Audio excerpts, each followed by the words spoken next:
Good afternoon. It is our custom, as regulars know at Westchester, to end on our final day with a celebration of song, of the union of words and music. Over the years, we've done opera, we've done art song, we've done cantata.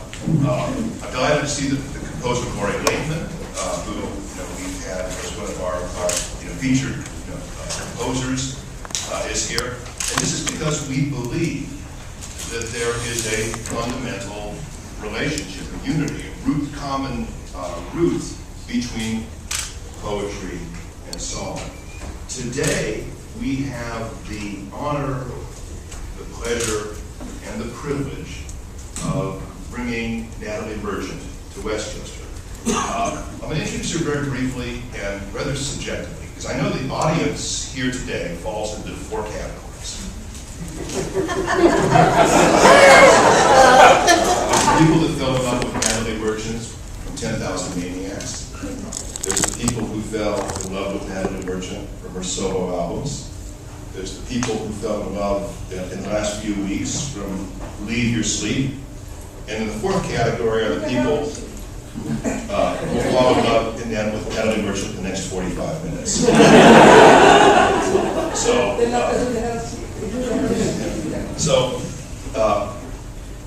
I fall into the 2nd category. About 14 years ago, maybe so. Dave Mason probably remembers this better than I do, because I was the visiting writer at Colorado College, and I was teaching a class in poetry.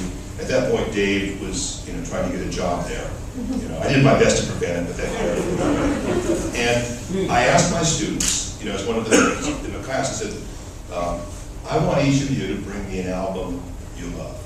And I did be able to borrow it for a week, because I wanted to hear what they were listening to. And 3 of the kids brought in Tiger Lily. So I said, I'm not going to borrow them, I'm just going to buy this album. And it was the beginning of a continuous stream of buying every new release that Natalie Merchant put out. Tremendous songwriter, tremendous vocalist, a fantastic ability in the sense of, to create kind of the emotional and musical focus of great popular songwriting.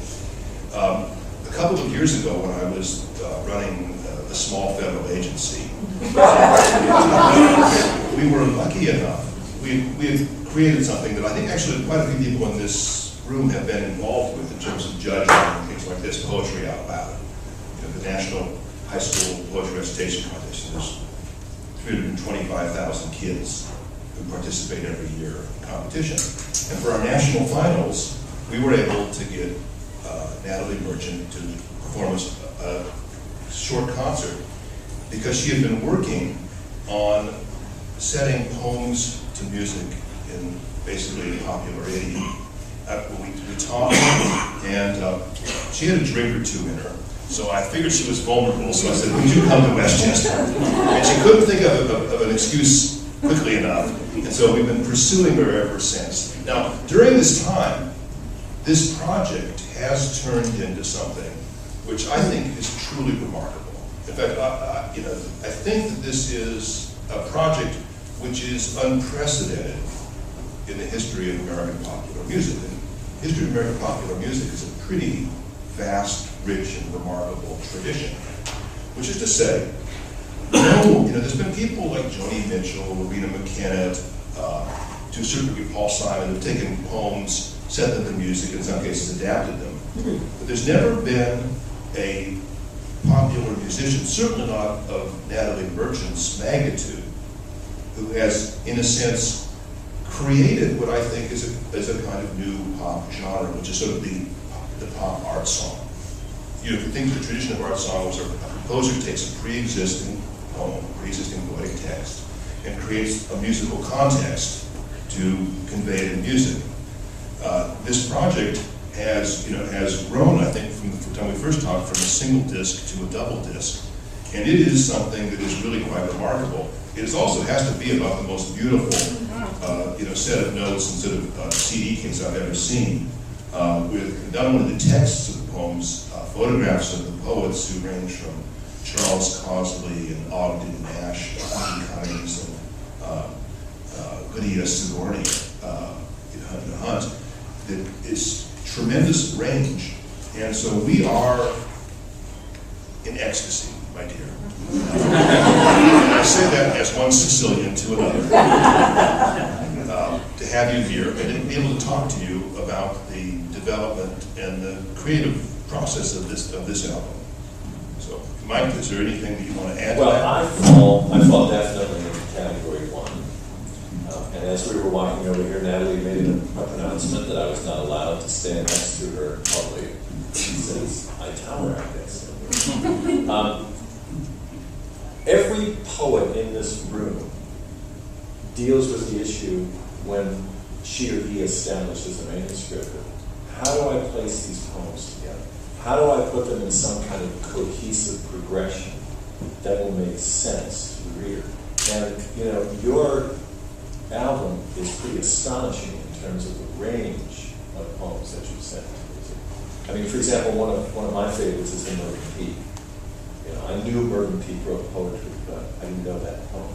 So, talk a little bit about the way in which, or what guided you as you arranged them in sequential order. I mean, is there a theme that brings these together? Well, in my case, I didn't just have to organize the poetry in some cohesive fashion. I had to make the music flow in some way to take people on an emotional journey.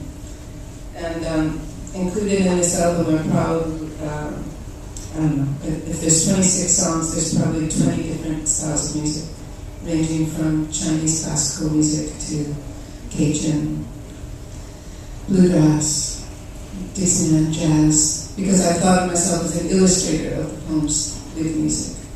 That was the tool that I used to illustrate them with. And I decided 7 years ago when I started the project, I was going to make a piece of work for my daughter to celebrate her birth.